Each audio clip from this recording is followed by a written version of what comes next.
So Jonathan had asked how many of you are developers? How many of you are operators of OpenStack here? Can you raise your hands? How many of you are new to OpenStack? Good. Okay. So it gives me a good flavor of what I want to share. All right. So I'm Ruchi Bhargav. I work for Intel. I'm the director of data center and cloud software engineering in Intel's open source technology center. It's a group which I'm going to talk about what we do. And what I'm going to talk today is, of course, about OpenStack. We are, at OpenStack Ireland, OpenStack Day at Ireland. I'm going to talk about open source and what we can do with an open mind. As Jonathan talked earlier about collaborate or die, and how an open mind is absolutely necessary for us to move forward.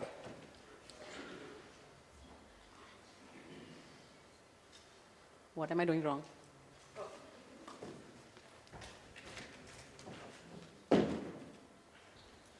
Okay. So open source is everywhere.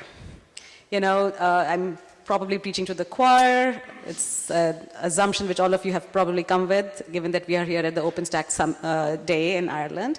Whether you're looking at your phone with an open source operating system, or you are driving a car which has a lot of open source software in it. As Jonathan pointed out, there are more cars logging into the internet and probably connecting through an open source solution than phones. And it's everywhere. So I'm going to talk a little more about what Intel's been doing with open source. We have a long history with open source, and it's like more than a couple of decades. If you look, we started off with the GNU compiler collection in late 80s, and then Linux, which we all are familiar with. I'm not going to take credit for Intel for Linux, but it was the thing which led to Linux. A couple of our engineers had written books on how to leverage Intel architecture in software, the features of an Intel microprocessor. And Linus Torvalds, who was then a student, read that in his dorm room and said, oh, wow, I can use this for my software project. And that's how Linux came about. And we're very proud of the fact that it uses a lot of Intel processor features, and it enables the utilization of servers better. And then, in 2000s, early 2000s, we talked about carrier-grade Linux. And that was a specification which, Intel engineers led to drive a Linux operating system which met the communication server market. And at that time, we realized that we probably were contributing, a little bit to Linux, and we came out in 2003 with a team called Open Source Technology Center, which I now belong to, and we focused basically on Linux at that time, and we've basically evolved. In 2005, we started working on virtualization, which exposed the Intel VT technology in partnering with the Zen virtualization software, and as you all know, it powers the Amazon data centers today. And moving forward, in 2011 is when we started working with OpenStack. When we started there, we were at noise level participation, but now we are one of the top few contributors to OpenStack by ourselves, in partnership with our partners, which I'm going to talk about. So we've basically, if you look at this whole journey, we've been big in open source software. And so why open source for the data center? The three things: choice, scalability, and speed. Choice is about vendor lock-in. When you are operating a data center solution, you don't want to be locked in with one vendor. Talking about scalability, open source allows software developers to basically take somebody else's solution in the community, add more features, rather than starting off with a brand new team and starting from scratch. And then talking about speed of innovation, the same thing. You know, you take an existing solution, add more features, and it provides a whole bunch of other developers, thousands of developers, as you saw even in the OpenStack world. There's so many developers you can just add on, and the power of many adds to the speed and scalability of the solutions. And that's how we can get to faster innovation and with open source software. And why is it relevant in the space of data centers? This is the progression, you know, in the like when the client servers were there in, I guess, 1990s, moving from the or 1980s, moving from the mainframes to the client server architecture. We had single application, single server. And if you look at that light blue thing here is the utilization of the server. And as we know as operators, as we know as even developers, it's all about how much, you know, cost benefit a company or your employers can get. So utilization of a traditional server was very little. Then came virtualization, when virtualization was introduced, and you have multiple applications running on a server, followed by cloud, and you see cloud type A there, and I'm going to talk a little bit more about it. You see some servers having higher utilization, some lower utilization.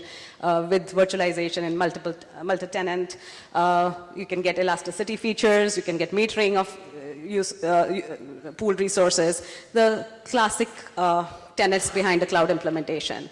And then what was happening in the industry, led by Google, and was the hyperscale clouds, where you can have, they basically demonstrated how you could really get maximum utilization of the servers. And they're highly optimized, highly efficient, managed multiple clouds, and what Google termed, not actually Google, but a lot of other companies called GIFI. And does anybody know what GIFI stands for? G stands for Google, Google infrastructure for everyone else. That's something which a lot of people are talking about. And you know, that's another way of looking outside of one's own ecosystem. And what does this mean? And if you look, companies today still will have traditional enterprises who are running on single server, single application. And that might require, it can be utilized through bare metal access in a cloud. And so bare metal, you'll have containers as part of this setup, and you'll have virtualized applications.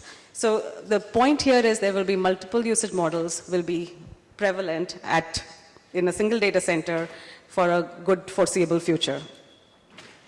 And then again, referring to the user survey, which Jonathan mentioned, containers, SDN, bare metal, and others, which, you know, were the multiple usages will be still prevalent, and which basically makes us focus on multiple solutions for the data center.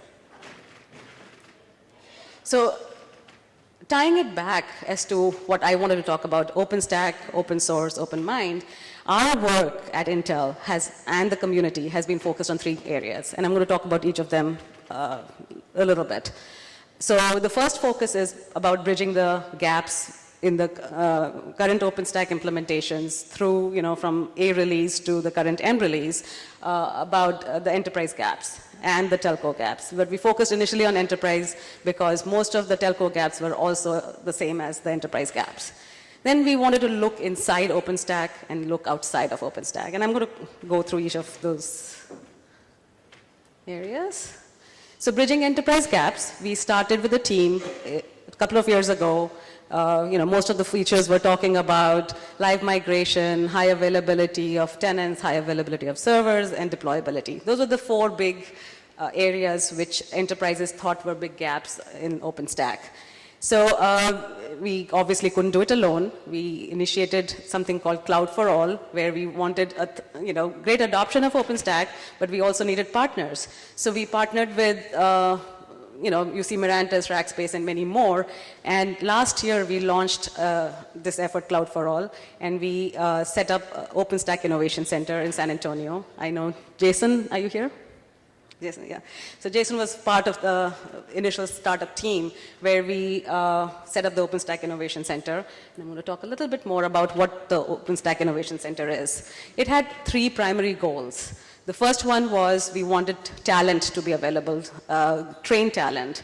So, and we wanted talent to be available to the community. So the goal was Intel would hire up to 100 engineers in San Antonio, work with a whole bunch of engineers from Rackspace, and train these new people. These people would be new to OpenStack, but not new to programming, and available to the community.